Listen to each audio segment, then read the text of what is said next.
नमस्कार, मैं हूं संदीप चौधरी। पैगंबर साहब पर विवादित टिप्पणी के बाद भड़की आग पश्चिम बंगाल के मालदा से बिहार के पूर्णिया तक पहुंच गई है। 40,000 की भीड़ ने विवादित बयान देने वाले कमलेश तिवारी को फांसी पर चढ़ाने की मांग करते करते हिंसा पर वो उतारू हो गए। थाना फूंक दिया गया। 3 जनवरी को पश्चिम बंगाल के मालदा में भी 2.5 लाख की भीड़ ने बस और थाने में आग लगा दी थी और आरोप है कि दोनों ही जगहों पर भीड़ का नेतृत्व इलाके के विधायक और नेता कर रहे थे। खास बात यह भी है कि पूरे विवाद की शुरुआत भी एक नेता के, तथाकथित नेता कहूंगा मैं, छुटभैया नेता, उसके बयान से हुई। 29 नवंबर को समाजवादी पार्टी नेता आजम खान ने संघ के खिलाफ विवादित टिप्पणी की, जिसके बाद अखिल भारतीय हिंदू महासभा जैसी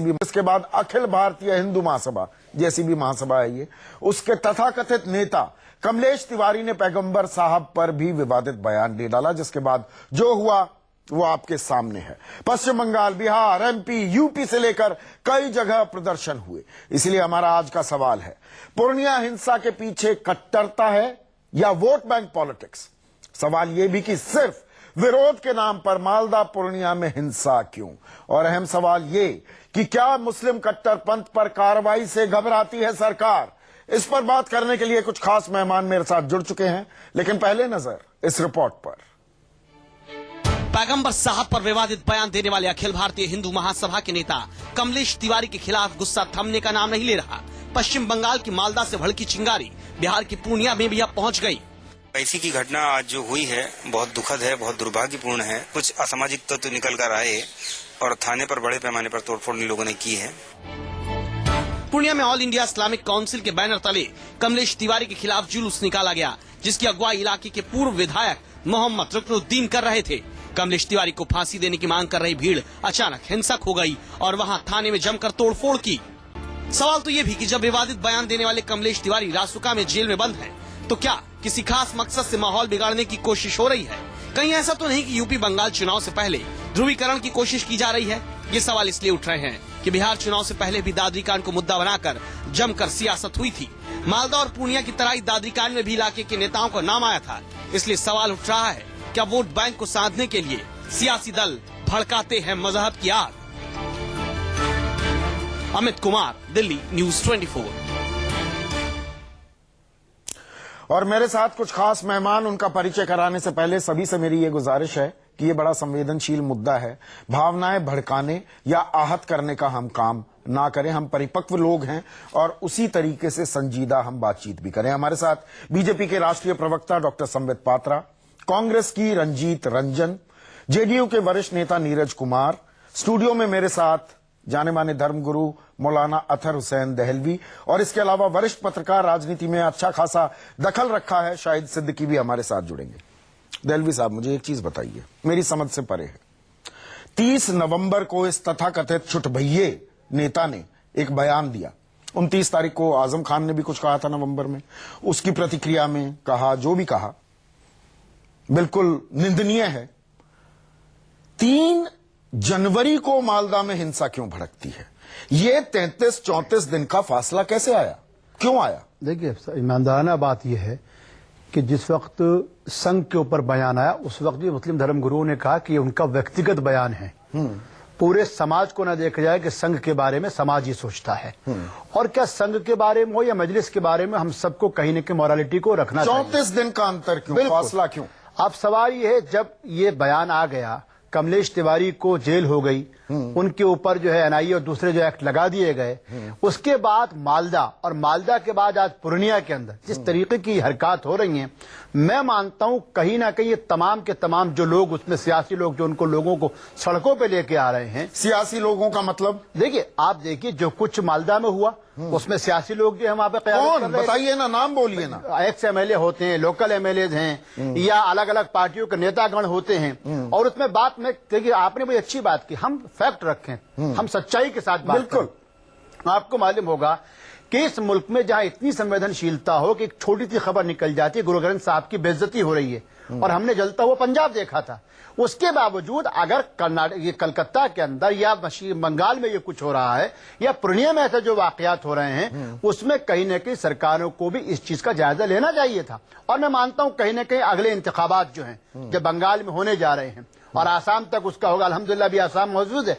मैं एक चीज आपके चैनल से, चूंकि बहुत सियासत हो रही है, सियासत है, और मैं इस चैनल से, एक जिम्मेदार चैनल से तमाम लोगों से उम्मीद करता हूं कि खुदा के वास्ते वो आदमी जेल में है। खुद हिंदू महासभा ने कह दिया कि हमारा कोई ताल्लुक नहीं, पैगंबर साहब की इज्जत और एहतराम हर हाल में महफूज रखनी चाहिए। अब जो ये सियासत हो रही है इसको बंद कर दें, वरना इसके नताइज सिवाय हिंसा के और कुछ नहीं है। शाहिद सिद्दीकी, मुझे ये समझाइए, मूलतः आपका डीएनए पत्रकार का है, राजनीति में आपका दखल रहा है, ये 34 दिन का फासला कैसे? 30 नवंबर को इस तथाकथित छुटभइये ने, ये बात मैं दोहराता रहूंगा, रिपीट करता रहूंगा लगातार, कमलेश तिवारी या जो भी नाम है, मैं नाम देकर भी कोई शोभा नहीं बढ़ाना चाहता हूं, 30 नवंबर को बयान आता है, 3 जनवरी को मालदा में हिंसा क्यों भड़कती है?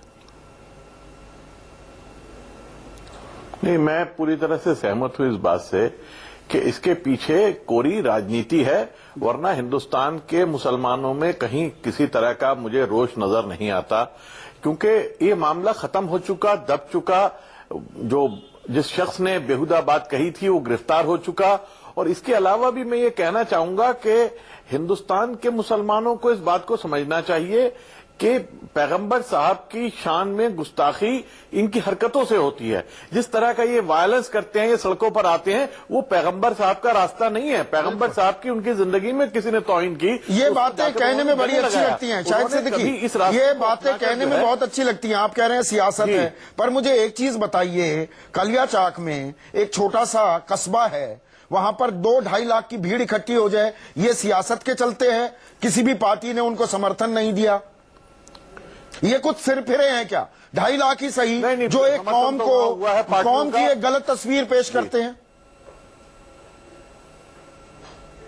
नहीं, बिल्कुल करते हैं। मैं तो इसे कंडेम कर रहा हूं, पूरी तरह से कंडेम कर रहा हूं। अब मुझे आप बताइए, आपके पास ज्यादा मालूमात होगी, मैं वहां नहीं गया हूं कि उसके पीछे क्या ताकत है, क्योंकि है तो कोई ताकत है। क्योंकि ये यूपी में जो मामला यूपी में हुआ था, यूपी में तो हंगामा हो नहीं रहा, यूपी में जो होना था 1-2-4 दिन में मामला खत्म हो गया, बिहार में नहीं हो रहा। ये जाके वहां पे और पूर्णिया में बिल्कुल जो कोना मिला हुआ है बांग्लादेश से और उधर नेपाल से, वहां पर इस बात को भड़काया जा रहा है। तो कुछ ना कुछ ताकतें तो काम कर रही हैं। अब ये इन्वेस्टिगेशन होना चाहिए, कौन सी शक्तियां इसके पीछे, राजनीतिक शक्तियां हैं कि अंतर्राष्ट्रीय शक्तियां हैं कि देश विरोधी शक्तियां हैं, कौन सी शक्तियां हैं? यकीनन इसके पीछे कुछ शक्तियां हैं, वरना ये इस तरह से नहीं होता। और ये लाखों लोग जमा किए गए, तो ये कट्टरवाद को, ये शक्तियां, उत्तर बटे हैं, ये शक्तियां कट्टरवाद को बढ़ावा देती हैं। अखबारों में पढ़ा है। तो इसका मतलब ये है कि संयोजित तरीके से लोगों को उकसाया गया है, लोगों को भड़काया गया है। भारत में उकसाना भड़काना बड़ा आसान है। आप सड़क पे खड़े होकर उंगली उठा दीजिए आसमान की तरफ, तो 500 आदमी जमा हो जाते हैं देखने के लिए क्या है, होता कुछ नहीं है। तो हिंदुस्तान में भीड़ जमा करना बड़ी बात नहीं, उकसाना बहुत आसान है। ऐसे में मुझे एक चीज समझाइए, तरीके से उकसाया गया है। ऐसे में एक चीज समझाइए, कमलेश तिवारी या जो भी उसका नाम है, उस पर रासुका लगा दिया गया, जेल में डाल दिया गया, टिप्पणी ऐसी की थी। लेकिन 29 नवंबर को आजम खान ने जो कहा था, आजम खान को क्यों नहीं, उन पर सख्त कार्रवाई क्यों नहीं होती? कट्टरता को बढ़ाने वाली जो ये शक्तियां हैं, जिसमें आजम खान भी शामिल है, उन पर कार्रवाई क्यों नहीं होती? होनी चाहिए, क्यों नहीं होती है? सरकार से पूछिए, मैं तो सरकार में नहीं हूं। जो भी कोई कानून को तोड़ रहा है, कानून के खिलाफ वर्जी कर रहा है, उसके खिलाफ कार्रवाई होनी चाहिए। एफआईआर दर्ज कराएं लोग और उन्हें जेल भेजा जाए। अगर उन्होंने कोई ऐसी बात कही है जिससे दूसरों के जज्बात आहत होते हैं और किसी के धर्म पर उन्होंने हमला किया है, किसी के धार्मिक जज्बात को आहत किया है, तो उनके खिलाफ कार्रवाई क्यों नहीं हो रही? संबित पात्रा, ये मैं एक पत्रकार की हैसियत से, एक नागरिक की हैसियत से मैं कैसे बता सकता हूं? संबित पात्रा, 34 दिन का फासला आ जाता है, ये कट्टरवाद बढ़ रहा है देश में, उसकी एक बानगी हम होते देख रहे हैं, या ये कोरी सियासत है? आपके इकलौते पश्चिम बंगाल में विधायक जब वो कालियाचक पहुंचते हैं, वो कहते हैं कि नहीं नहीं, ये सांप्रदायिक हिंसा नहीं, ये तो लॉ एंड ऑर्डर प्रॉब्लम है। ये खेल क्या है? देखिए, देखिए संदीप जी, मैं इसको एक अलग तरीके से डिसाइफर करना चाहूंगा और मैं राजनीति से दूर एक विमर्शकर्ता के रूप में, कभी कभी बहुत बड़े विषयों में राजनीति को दरकिनार करके एक विमर्शकर्ता के रूप में रखना चाहिए। पहली बात तो जो कमलेश तिवारी ने कही वो तो अति निंदनीय है, उसके लिए वो भुगत रहे हैं कि वो जेल में उनको रासुका के अंतर्गत डाला गया है। अब देखिए, मैं आपको 5 ऐसे उदाहरण दूंगा जहां कमलेश तिवारी नहीं था, ना तो कमलेश तिवारी के ये बयान थे, मगर इसी प्रकार का उत्पात हुआ था, चाहे वो किसी धर्म का हो। 11 अगस्त 2012 कमलेश तिवारी की बयान उस समय नहीं थी, मगर आजाद मैदान हुआ था। आजाद मैदान में 1 लाख से अधिक संप्रदाय के लोगों ने अमर ज्योति जवान, जो कि हमारे हिंदुस्तान का बहुत मान्यता प्राप्त ज्योति जवान है, उसको डेसिक्रेट कर दिया और 5 या 6 महिला कांस्टेबल को मोलेस्ट किया। बहुत संपत्ति उसमें नुकसान हुआ, हजारों की तादाद में लोग परेशान हुए। इसके पीछे कारण क्या था कि जो रोहिंग्या मुस्लिम है बर्मा में, जिनका हिंदुस्तान से कोई लेना देना नहीं है, हिंदुस्तान की सरकार का कोई लेना देना नहीं है, उनको बर्मा में पीड़ित किया गया था, तो उसका उत्पात हिंदुस्तान में हुआ। दूसरा उदाहरण 18 अगस्त 2012, आपको याद होगा लखनऊ में एक बुद्ध जी की, सिद्दीकी जी बैठे हैं उनको पता है, हुसैन सागर लेक का जो बुद्ध की प्रतिमा है, उस बुद्ध की प्रतिमा को 1 लाख की जनता आके तोड़ देती है, क्योंकि वो नाराज थे हिंदुस्तान से बाहर क्या हो रहा है उस राजनीति को लेकर। एक सेकंड, तीसरी बात देखिए, मैं आपको बताता हूं, जहां तक मालदा का सवाल है, मैं एक एकेडमिक पॉइंट बताऊं संदीप जी। अभी कुछ दिन पहले मैं आप ही के साथ डिबेट कर रहा था, जब सेंसस आया था, सेंसस में मैंने मालदा का नाम लिया था। मालदा, मुर्शिदाबाद, 3 जिले बंगाल के जहां पे डेमोग्राफिक चेंज हुआ था। देखिए, मैं हिंदू मुस्लिम ये डिबेट कभी नहीं है, हमारे भाई हैं मुसलमान भाई, बड़ा सम्मान करता हूं, मगर एकेडमिकली बोल रहा हूं। मालदा में अब हिंदू माइनॉरिटी में है। देखिए, सेंस ऑफ असर्शन, ये हमारे मुस्लिम भाई जो भोले भाले हैं, जिनको अभी अवेयर एजुकेशनली बहुत तादाद में नहीं किया गया है, कोई तो उनको भड़का रहा है, उन्हीं के ऊपर जो पढ़े लिखे तथाकथित नेता हैं उनको भड़का रहे हैं कि अपने आप को असर्ट करो, अब मालदा तुम्हारा है, तुम जाके अटैक पहले पुलिस स्टेशन पे करो। कौन कर रहा है ये? आप बहुत गंभीर आरोप लगा रहे हैं। कौन कर रहा है ये? कौन कर रहा है डॉक्टर पात्रा? मुझे ये बताइए, 2.5 लाख लोग कहां से अवतरित हुए 34 दिन बाद? किसने उकसाया? वही मैं बोल रहा हूं, क्या ये जवाब ममता बनर्जी को नहीं देना चाहिए? हर चीज में ममता बनर्जी आके 1 घंटे बोल सकती है, मगर 2.5 लाख लोग कहां से अवतरित हो गए? पुलिस स्टेशन को जला दिया गया, बीएसएफ को मार भगा दिया गया, मगर ममता बनर्जी चुप। 10 दिन तक मीडिया चुप, बुद्धिजीवी अपने अवार्ड के साथ, केंद्र सरकार भी चुप, केंद्र सरकार भी चुप, डॉक्टर पात्रा, केंद्र सरकार भी चुप। अब हमारे गृह मंत्री मालदा जाने की बात कर रहे हैं। चलिए, आप एक बार बोलिए कि वहां प्रेसिडेंट्स रूल रख जाना चाहिए। आप एक बार बोल दीजिए कि बंगाल की जो परिस्थिति है उसको मद्देनजर रखते हुए वहां राष्ट्रपति शासन लगना चाहिए। मैं तो बोल रहा हूं, मैं पूछ ये रहा हूं, आप घुमा गए मेरे सवाल को। चलिए, गृह मंत्रालय क्या कर रहा था? गृह मंत्रालय को खबर नहीं थी। 34 दिन बाद 2.5 लाख लोग अवतरित हो जाएंगे, गुंडागर्दी करेंगे, आगजनी करेंगे, गोलियां चलाएंगे, बस को रोकेंगे, बीएसएफ की जीप को जला देंगे।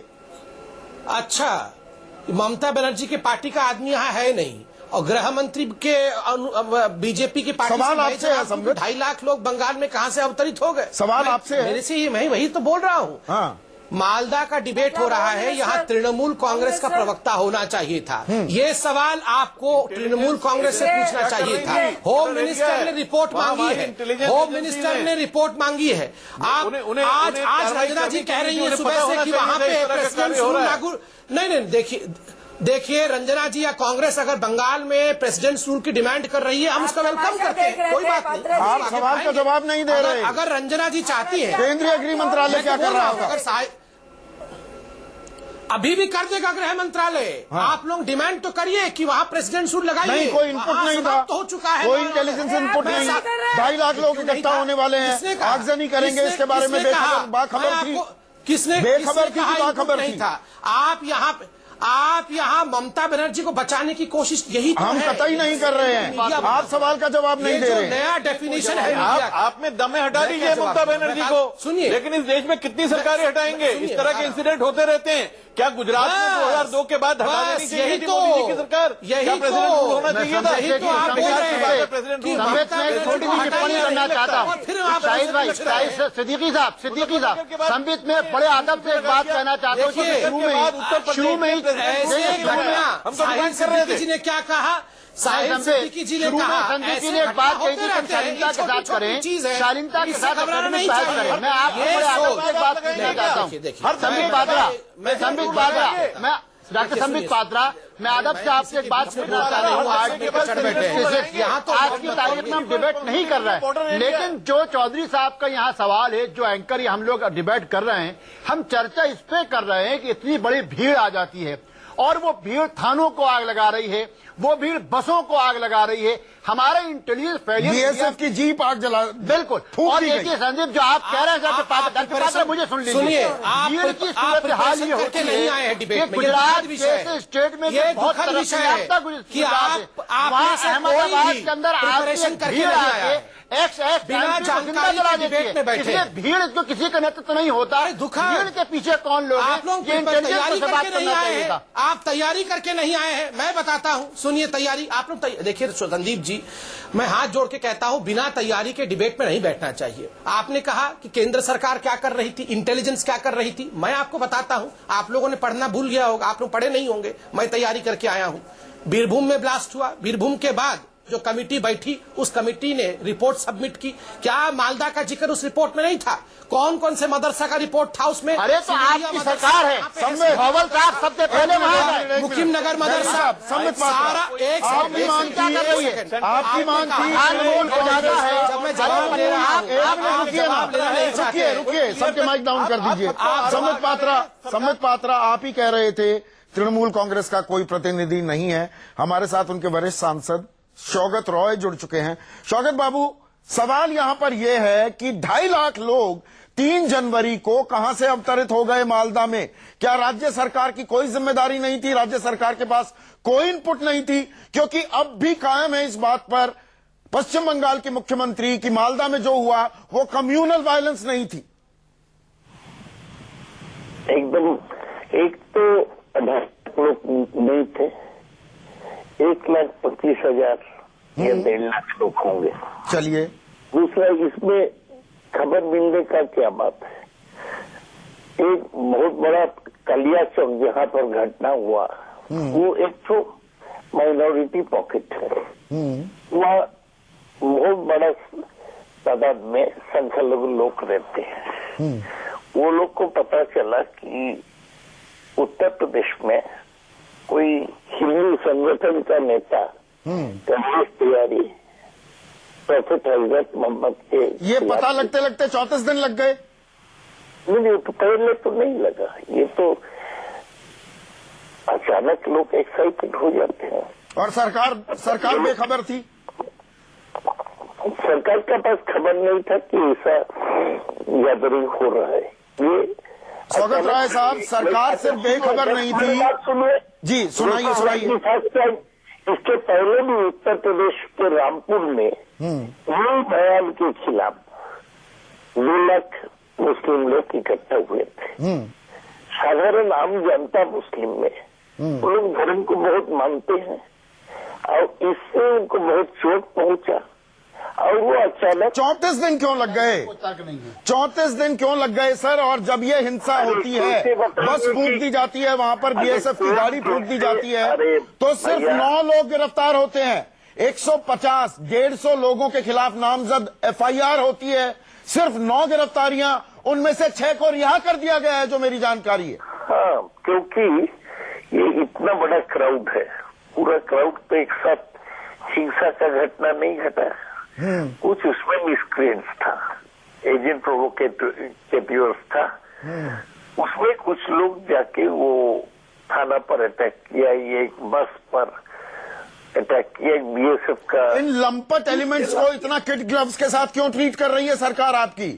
प्रोफेसर साहब, सवाल ये है। क्योंकि ये तो कम्युनल इंसिडेंट है नहीं, अच्छा। ये केवल एक मुस्लिम मॉब वो एक्साइटेड थे, कोई हिंदुओं के साथ तो कोई झगड़ा नहीं था उन लोग का। अच्छा। उनका प्रोटेस्ट करना था कि प्रोफेट हजरत मोहम्मद के खिलाफ क्यों ऐसा बयान कोई हिंदू नेता दिया।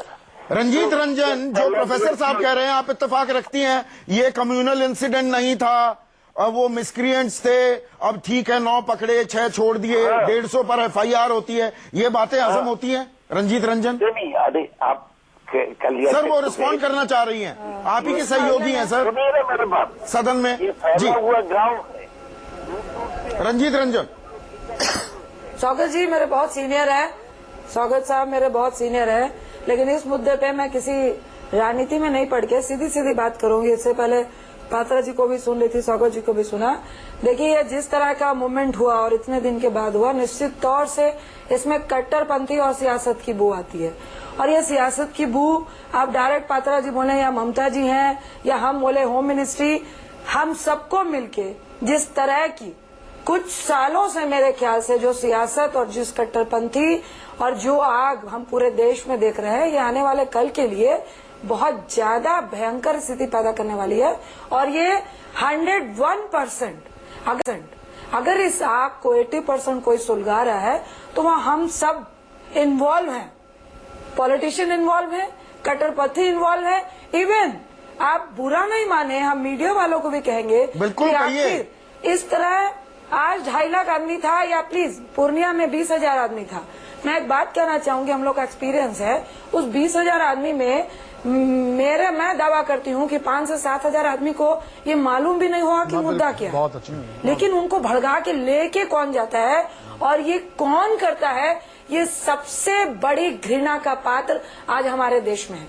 और ये इसके लिए आप राजनीतिक जमात को, नीरज बाबू, राजनीतिक जमात का जिम्मेदार यहाँ ठहराया जा रहा है क्या? यहाँ पर खास अभी पश्चिम बंगाल की बात कर रहा हूँ, पूर्णिया की भी बात कर रहा हूँ। एक मिनट रंजीत रंजन, एक मिनट।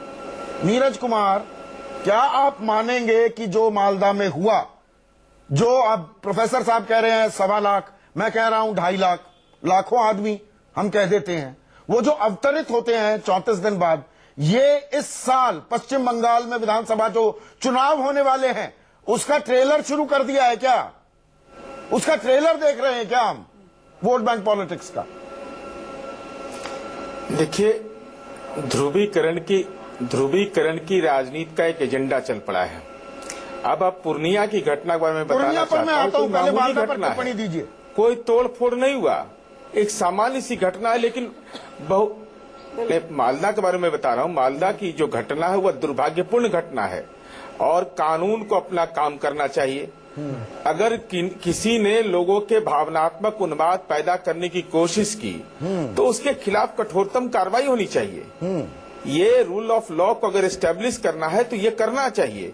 अब मैं नहीं जानता हूं कि मालदा में अगर विलंब हुआ तो किन कारणों से विलंब हुआ, जैसा आप संदीप जी बता भी रहे थे कि 6 लोग का एक्यूटल हो गया, तो ये तो चिंता की बात है।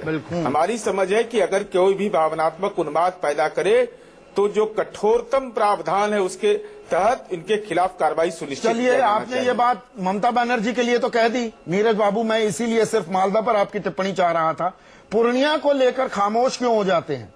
शत्रुघ्न सिन्हा के मित्र हैं नीतीश कुमार, पर उनकी तरह खामोश क्यों कहने लगते हैं? कुछ बोलने को तैयार क्यों नहीं? इस पर मैं सवाल पूछूंगा एक छोटे से ब्रेक के बाद। ये चर्चा जारी है, कट्टरवाद को लेकर चुप क्यों हो जाते हैं? वोट बैंक पॉलिटिक्स हावी हो जाती है क्या? 3 जनवरी को पश्चिम बंगाल के मालदा में भड़की हिंसा की चिंगारी अब साथ सटे बिहार के पूर्णिया में भी पहुंच गई है। हमारे साथ नीरज कुमार जेडीयू के वरिष्ठ नेता हैं। बाकी परिचय मैं करा चुका हूं सभी मेहमानों का। नीरज कुमार, मुझे ये बताइए, पूर्णिया को लेकर मुख्यमंत्री नीतीश कुमार खामोश क्यों हैं?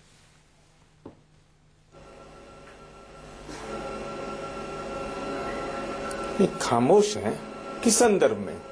कोई टिप्पणी नहीं दिया। जो वाईसी की घटना है उसका पूरा जिस ढंग से तिल का ताड़ बना दिया गया कि थाने पर हमला हो गया।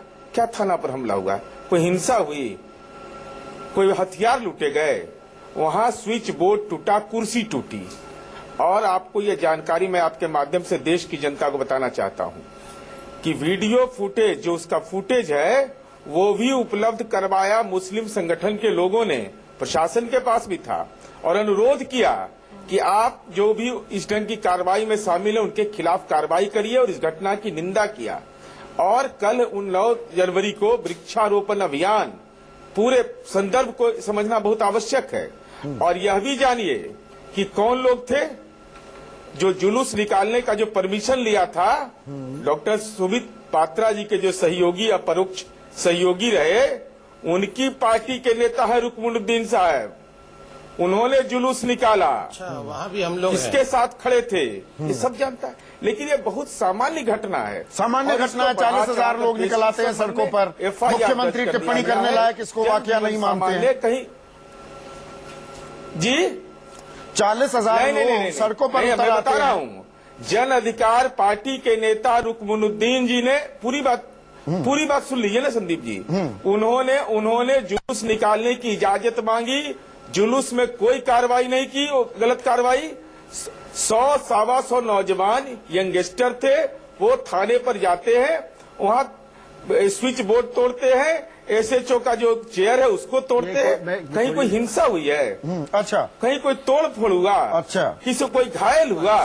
लेकिन ये पेश किया जा रहा है और इस संबंध में एफआईआर दर्ज कर दिया और स्थानीय लोगों ने इसकी निंदा की। आज बैठक हुई। सम्मित पात्रा, आरोप लग रहा है आप ही के सहयोगियों ने ये जुलूस निकाला बाकायदा इजाजत के साथ, ये भी तर्क दिया जा रहा है। सम्मित पात्रा, देखिए, यहाँ पे शुतुरमुर्ग बन के बैठने से सच्चाई छुप नहीं जाएगी। हिंदुस्तान का बच्चा देख रहा है और समझता है, समझाने की भी आवश्यकता नहीं है। आप कहेंगे कि भारतीय जनता पार्टी ने 2.5 लाख संदीप पात्रा जी अपने शब्द को वापस लीजिए। मैं अपने शब्द को आप वापस लीजिए। वरिष्ठ प्रवक्ता है भारतीय जनता पार्टी। बैठिए, क्या ये आप बैठिए, आपके बीच में नहीं बोल रहा था। मैं चाहूंगा कि आप कम से कम डिबेट में वायलेंस नहीं करें, शाब्दिक वायलेंस ना करें, शाब्दिक वायलेंस होगा। नहीं, आप वरिष्ठ लोग हैं। कौन सी व्यक्तिगत टिप्पणी की नहीं थी? नहीं संदीप जी, हमने कौन सी व्यक्तिगत टिप्पणी की है? आप बैठे हैं संदीप जी, एंकर, आप बताइए, आप इनको शांत कराइए। ये किस प्रकार का डिबेट हो रहा है? क्या व्यक्तिगत टिप्पणी किया गया? कौन सी टिप्पणी है? हम लोग, मैं बोल रहा है, हम लोग शुतुरमुर्ग जैसे, अरे पूरे अरे आप क्या बोल रहे हैं? इनको ये कहावत, he does not know the saying। अरे आपको वो कहावत पता नहीं है क्या? नियमित रही है संदीप जी, मैं इनसे लड़ नहीं सकता हूँ, आप इन्हीं से बुलवाइए। जो मॉब वायलेंस वाले लोग हैं उनसे हम क्या लड़ेंगे? बताइए, क्या लड़ेंगे इन मॉब वायलेंस? ये तो वहां भी वायलेंस करके आए हैं, यहाँ इनसे क्या लड़ेंगे? आप बैठिए।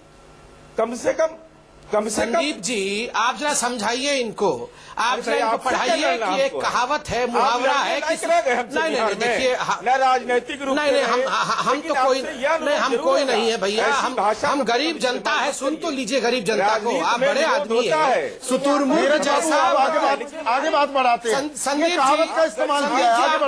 जी, इस प्रकार से डिबेट नहीं होगा। आप वहाँ मुस्कुरा के बैठे हैं बतौर एंकर, आप मजे ले रहे हैं और ये डिबेट करवा रहे हैं। आप बताइए, यहाँ पे आप समझते हैं अच्छी तरह से कि ostrich way of functioning is a famous saying. शुतुरमुर्ग की तरह आंखें मूंद लेने से सच्चाई नहीं बदल जाएगा, ये कहावत है। क्या हम कहावत भी नहीं कह सकते हैं? ये यहाँ जिस प्रकार से देश को बांटने की कोशिश कर रहे हैं, ये नीरज कुमार जी और ये इनके पार्टी के लोग पाकिस्तान के इंटेलिजेंस के साथ मिलकर जिस प्रकार का साजिश रच रहे हैं, अगर हम इसका पर्दाफाश करें तो ये इस प्रकार से लड़ेंगे। ये नहीं और क्या, ये नहीं जानता है क्या हो रहा है, नीरज जी एक बात सुनिए, ऐसे से चल रहा है, हर कोई जानता है। आप सहनशीलता के साथ हम भी जानते हैं जनाब, ये सलमान खुर्शीद, ये मनीष और हम यहाँ चर्चा इस बात से कर रहे हैं, डॉक्टर पात्रा नहीं जानता है, कौन नहीं जानता है इस बात को? देखिए, चर्चा इस बात पे हो रही है कि मालदा में क्या कुछ हुआ, पूर्णिया में क्या कुछ हुआ। हमने पहले तौर पे शाहिद सिद्दीकी साहब और मैंने दोनों ने एक बात कही, घर चला रहा है, अगर आवाज हिंदुस्तान को बांटने की पूरी जो हम चर्चा इस बात पे कर रहे हैं कि शाहिद सिद्दीकी साहब और मैंने बोल रहे थे, शुरू में कह दिया था, जो कुछ मालदा में हुआ, जो कुछ पूर्णिया में हुआ, वो निंदनीय है। यहाँ संदीप जी बार बार एक बात पूछ रहे हैं, मैं नीरज कुमार जी से कहता हूँ, खाली ये कहना जाना है, क्या इसमें कांग्रेस का हाथ की जा रही हो है? सकता है? लेकिन डॉक्टर पात्रा, आपको भी एक बात सोचनी पड़ेगी। किया जा रहा है डॉक्टर संदीप पात्रा, आपको भी एक बात सोचनी पड़ेगी। खाली आप आज की तारीख में ये कहें, खाली आप ये कहें कि मालदा के अंदर उग्रवादी आ गए, आपके एमएलए ने कहा कि मालदा में उग्रवादी इन्वॉल्व थे। आप सलमान जो गए थे, मैं आपसे जो मणिशंकर अय्यर गए उड़ीसा से आते हैं डॉक्टर पात्रा, सरकार को गिराना है, उड़ीसा से आते हैं। पूरा 2001 उसके साथ जोड़ के देखना नहीं चाहिए। भारत की तारीख में पहली मरतबा जब उड़ीसा असेंबली चल रही थी, उड़ीसा असेंबली में घुसकर एमएलए को मारा था, स्पीकर्स को मारा था, आग लगाई थी। इसलिए खाली आप पाकिस्तान को जोड़ के आईएसआई के साथ जोड़ के इस मुद्दे चिल्पों बहुत हो गई, मत कीजिए। दलवी साहब, चिल्पों बहुत हो गई। रंजीत रंजन, मैं आ रहा हूं, एक मिनट। रंजीत रंजन, मैं आप ही के पास आ रहा हूं। शाहिद सिद्दीकी से पहले मैं टिप्पणी चाहूंगा।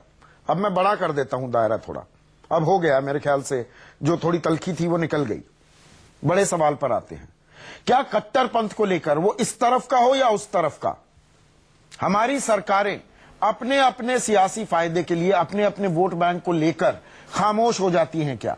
यह कड़वी हकीकत है क्या? चाहे वो मालदा हो, चाहे वो पूर्णिया हो, और बाकियों का जिक्र तो चर्चा में आ ही रहा है। शाहिद सिद्दीकी। संदीप, ये बड़ा दुर्भाग्यपूर्ण बात है कि हमारे देश में काफी समय से ये राजनीति हो रही है जिसको कहते हैं कि भय की राजनीति। आप डराइए हिंदू को, डराइए मुसलमान से, मुसलमान को डराइए हिंदू से। ये सच्चाई है कि ममता बनर्जी ने बंगाल में मुसलमानों के लिए किया कुछ नहीं, लेकिन अपीजमेंट, कम्युनलिज्म का अपीजमेंट किया है उन्होंने। वहां पर जो इस तरह की भावनाएं हैं उनका अपीजमेंट वो करती रही हैं, और उसका नतीजा हमें यहां पर नजर आया है मालदा में, और भी जगह नजर आ सकता है। बंगाल जो है इस वक्त बिल्कुल विस्फोटक स्थिति में है, और इस स्थिति को पे केंद्र की भी मैं कहता हूं पूरी नजर होनी चाहिए। हमारे संदीप पात्रा जी जो है वो नाराज हो जाते हैं, कहते हैं हम तैयारी करके नहीं आए। वो उनका एरोगेंस जो है वो कमाल का आसमान के ऊपर होता है, उनका एरोगेंस कि हम सब बेवकूफ हैं, उनके अलावा कोई नहीं जानता। लेकिन उनको मैं बड़े हाथ जोड़ के उनसे कहना चाहूंगा, वो कह रहे हैं कि आप कहिए कि वहां पर राष्ट्रपति शासन लगा दिया जाए। राष्ट्रपति शासन और हमारे संविधान के मुताबिक पहले गवर्नर की रिपोर्ट आएगी। आप गवर्नर से रिपोर्ट मांगिए कि होम मिनिस्ट्री कहे कि गवर्नर रिपोर्ट दे, और रिपोर्ट के ऊपर राष्ट्रपति शासन लगता है। राष्ट्रपति शासन शाहिद सिद्दीकी के कहने से नहीं लगेगा। अगर उन्हें लगता है, अगर होम मिनिस्ट्री को लगता है कि वहां पे स्थिति ऐसी है कि राष्ट्रपति शासन लगना चाहिए, होम मिनिस्ट्री जो है वो पात्रा जी की सरकार है, पात्रा जी की पार्टी की होम मिनिस्ट्री है, होम मिनिस्ट्री गवर्नर से कहे, गवर्नर रिपोर्ट देगी। थोड़ा पात्रा जी भी सोच समझ के बोला करें। नहीं, देखिए जो राजनीति है, मैं अब उसके माइक्रो एस्पेक्ट में, शाहिद भाई, आपसे ज्यादा आपकी इजाजत से है कि दोनों तरफ से, और सब पार्टियां जो है इसमें घी डाल रही हैं, इस आग में तेल डाल रही हैं। शाहिद भाई, अब मैं बड़े सवाल पर जा रहा हूं, मैं माइक्रो एस्पेक्ट में जाना नहीं चाहता हूं। मालदा की हकीकत में अपने दर्शकों को बताने लगूं, वहां पर 12 विधानसभा सीटें हैं। पिछले चुनाव में सिर्फ एक पर जीती थी टीएमसी, और कांग्रेस और सीपीआईएम से थोड़े से डिफेक्शंस के चलते अब उनकी तादाद 5 है। वहां खेल क्या हो रहा है वो मैं और ज्यादा उसकी गूढ़ता में, उसके डिटेलिंग में जाना नहीं चाहता हूं। लेकिन रंजीत रंजन, मुझे ये बताइए कि अपने सियासी फायदे के लिए तमाम पार्टियां, जिसमें आपकी पार्टी भी शामिल है, कट्टरपंथ को बढ़ावा देती हैं क्या? छुट भैया कमलेश तिवारी या जो भी उसका नाम है, उसको जेल डाल दिया जाएगा। बड़े नेता बड़ी मछली पर हाथ क्यों नहीं डालते हैं? कोई नहीं डालता है। वो ममता हो, वो नीतीश कुमार हो, वो मुलायम सिंह यादव सरकार हो, बड़े आदमी पर किसने हाथ डाला जो देश में उन्माद फैलाते हैं, सांप्रदायिक सौहार्द बिगाड़ते हैं? बताइए मुझे, एक मिसाल दे दीजिए। साक्षी महाराज पे हिम्मत नहीं छूने की। जी रंजीत रंजन। मैं सिर्फ इतना कहना चाहूंगी कि अगर हम लोगों ने, सेकुलर पार्टी ने या हमारी पार्टी ने अगर इस तरह के अपवाद फैलाए होते और इस तरह के आंदोलन को भड़काया होता तो 60-65 साल उन्होंने 55 साल राज नहीं किया होता। आपको याद होगा, वाजपेयी साहब लाहौर में बस लेके गए तो कारगिल युद्ध हो गया। आज ये पाकिस्तान अटेंडम चले गए तो पठानकोट में अटैक हो गया। सवाल पर रही है ना। देखिए, कांग्रेस बहुत बोलती नहीं है, लेकिन प्लीज, जो कांग्रेस बोलती नहीं है, जो करना होता है और जो देश के सौहार्द के लिए होता है, आज तक इतिहास है कि जो सेकुलर पार्टी वो है, हम जानते हैं, भागलपुर, मेरठ, मलियाना, हम सब आज जानते जो सत्ता में, प्लीज हम भूल गए हैं प्लीज ना उनको। उसके सर्कमस्टांसेस में जाइए, और जो सरेआम बैठकर सीट में और जो सेकुलर पंथ की बात करे, संविधान को बदलने की बात करे, धर्म परिवर्तन की बात करे, पाकिस्तान में आतिशबाजी फूटने की बात करे, ऐसा इतिहास कांग्रेस का कभी नहीं रहा। एक सवाल रह गया है, बड़ी मछली पर हाथ क्यों नहीं डालते हैं आप? छोटे भैयों पर ही गाज क्यों गिरती है? सम्मित आपसे ये सवाल होगा और नीरज कुमार से भी। बात कर रहे हैं मालदा की, बात कर रहे हैं पूर्णिया की, बढ़ते कट्टरवाद की, सियासी नफे नुकसान की। सम्मित पात्रा 15 सेकंड में अगर आप जवाब दें, बड़ी मछली पर हाथ कब डालेंगे? देखिए कट्टरपंथ, बढ़ता कट्टरपंथ खतरा है, इस बात में तो दो राय नहीं हो सकती। ये छुट भैया ही कब तक जेल में डाले जाएंगे? बड़ी मछली पर हाथ कब डाला जाएगा? बहुत वाजिब सवाल है। आप देखिए, बड़ी मछली याकूब मेमन से तो बड़ा मछली कोई नहीं हो सकता है। जब उस बड़े घड़ियाल को फांसी की ओर ले जाया जा रहा था तो हिंदुस्तान के न जाने कितने धर्मनिरपेक्ष लोगों के आंसू फटाफट बह रहे थे। यहां बैठ के हमारे एरोगेंस पर सवाल उठाने वाले लोग उस समय रात को 3 बजे दफ्तर सुप्रीम कोर्ट के एक दरवाजे को खटखटा रहे थे कि याकूब भाई को छोड़ दो। याकूब मेमन के जनाजे में 15,000 लोग शामिल हुए। कुछ तो कहता है ये संदेश, या कुछ नहीं कहता है। किसकी बात कर रहे हो आप? बड़ी मछली पर कब डलेगा? पात्रा जी, आप किसकी बात कर रहे हो? हम कोई नहीं थे उसके अंदर, आप आरोप लगा रहे हो। हाथ जोड़ के एकदम आरोप लगा रहे हो। आप आरोप लगा रहे हो क्योंकि मैंने बात की थी, आप प्रार्थना करता हूं। आप मेरी तरफ इशारा कर रहे हैं। जोड़ के प्रार्थना, मैं हाथ जोड़ के प्रार्थना करता हूं। आप बिल्कुल क्या बात कर रहे हैं? भुल्लर के बारे में एकदम आरोप लगा रहे हो। मैं आप आरोप लगा रहे हो क्योंकि मैंने बात की थी, आप प्रार्थना करता हूं। आप मेरी तरफ इशारा कर रहे हैं। जोड़ के प्रार्थना, मैं हाथ जोड़ के प्रार्थना करता हूं। आप बिल्कुल क्या बात कर रहे हैं? भुल्लर के बारे में आपकी जबान क्यों निकलती? आप लोग कहते कि भुल्लर को ये फांसी दिया है। पंजाब में आपकी सरकार है, आप भुल्लर को क्यों नहीं कहते? आप सबको हमको यहाँ शर्मिंदा कर रहे हैं। याकूब मेमन की हिमायत में कोई नहीं गया, पर अगर आप में हिम्मत है फिर कहता हूँ कि आप में भुल्लर को फांसी मिलनी चाहिए। लीजिए पात्रा जी, माफी मांगिए आप मुझसे। आप बिल्कुल माफी मांगिए, हम लोग नहीं गया वहाँ पे। थोड़ा टॉलरेट हो जाए। आप आरोप लगा रहे हैं, यहाँ बैठे हो, हम लोग लगा रहे हैं। देखिए राजनीति किस तरह से आगे हो जाती है और यहाँ व्यक्तिगत आक्षेप आप पर किया गया, इसके लिए मैं माफी मांगता हूँ शाहिद सिद्दीकी, क्योंकि अब मुझे कार्यक्रम खत्म करना है। शाहिद सिद्दीकी साहब, मैं माफी मांगता हूँ, कार्यक्रम मेरा है, आप पर व्यक्तिगत आक्षेप किया गया, लेकिन मेरे दर्शक समझ गए हैं कि किस तरह से राजनीति हावी है। और हम कट्टरपंथियों की, रूढ़िवादी सोच की जब बात करते हैं, वो सोच जो देश को खोखला करती है, तो आतंकियों का नाम क्यों? हमारे भीतर भी तो वो बैठे हैं ना, रावण, उनके बारे में हम जिक्र करने में हिचकिचाते क्यों हैं?